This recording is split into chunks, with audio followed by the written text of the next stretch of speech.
একদিন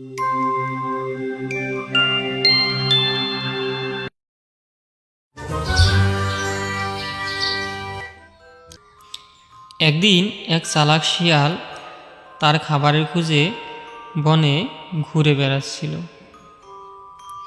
হঠাৎ করে সে এক বিশাল বড় বাঘের সামনে পড়ল। চালাক শিয়াল বাঘের মুখোমুখি হতে হবে টের পেয়ে গেল। চালাক শিয়াল মনে মনে ভাবতে লাগলো, এইসব কি হয়ে গেল রে বাবা, আমি আমার খাবারের খুঁজে এসে এখন তো আমি কি বাঘ মামার খাবার হয়ে যেতে হচ্ছে। এখন আমি কি করব, কি করে বাঘ মামার হাত থেকে রক্ষা পাবো? না, আমি এখন এখানে দাঁড়িয়ে থাকলে চলবে না।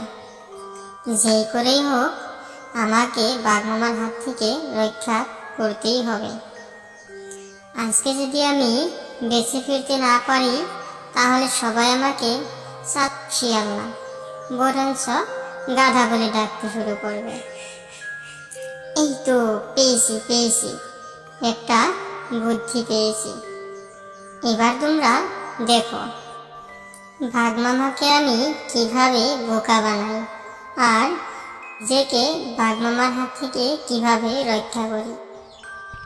এই কথা বলে চালাক শিয়াল সামনে বাঘ মামার দিকে এগোতে লাগল। বাঘ মামা তো শিয়ালকে দেখে বেশ খুশি হয়ে গেল আর মনে মনে ভাবতে লাগল, আজ তো অনেক মজার খাবার পেয়ে গেলাম আমি। এই কথা ভেবে বাঘ মামা শিয়ালকে খাওয়ার জন্য শিয়ালের দিকে এগোতে লাগল। তখন চালাক শিয়াল একেবারেই ঘাবড়ে গেল না। চালাক শিয়াল চিৎকার করে বলল, দাঁড়াও বাঘ মামা, আমি রাজাজ্ঞা নিয়ে এসেছি। আজ থেকে এই জঙ্গলে কেউ কোনো পশুকে খেতে পারবে না। চালাক শিয়ালের কথা শুনে বাঘ মামা থমকে দাঁড়ালো আর শিয়ালকে প্রশ্ন করল, তাই নাকি? তাহলে কোথায় তোমার রাজাজ্ঞা? দেখাও তো দেখি, আমি দেখব। তখন চালাক শিয়াল বলল, তুমি আমাকে বিশ্বাস করতেছ না। তুমি রাজাজ্ঞা দেখতে যাচ্ছ।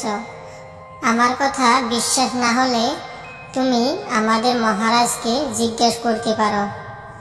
আমি সোজা তার কাছ থেকে এসে বলতেছি। আমার কথা যদি বিশ্বাস না হয় তাহলে তুমি সিংহ মহারাজের কাছ থেকেই জেনে আসো। যাও, আমি এখানেই দাঁড়িয়ে থাকবো। তুমি আগে সিংহ মহারাজের কাছ থেকে জেনে আসো।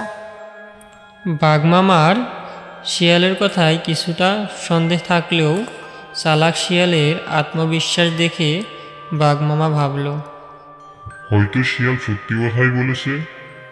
সে আর শিয়ালকে খেলো না। একদিন পরদিন বাঘ মামা সিংহ মহারাজের কাছে গিয়ে সব ঘটনা খুলে বলল। সিংহ মহারাজ বাঘ মামার কথা শুনে তো রেগে আগুন হয়ে গেল আর বলল, একটা সাধারণ ছোটখাটো শিয়াল তোকে ধোকা দিয়ে গেল। তুই এত বোকা কিভাবে হলি বাঘ? আমরা যদি পশু না খাই তাহলে আমরা কিভাবে বাঁচবো? এই গল্পটি থেকে একটা শিক্ষা নেওয়া উচিত যে অন্যের কথা বিচলিত হলে কখনো সফল হওয়া যায় না।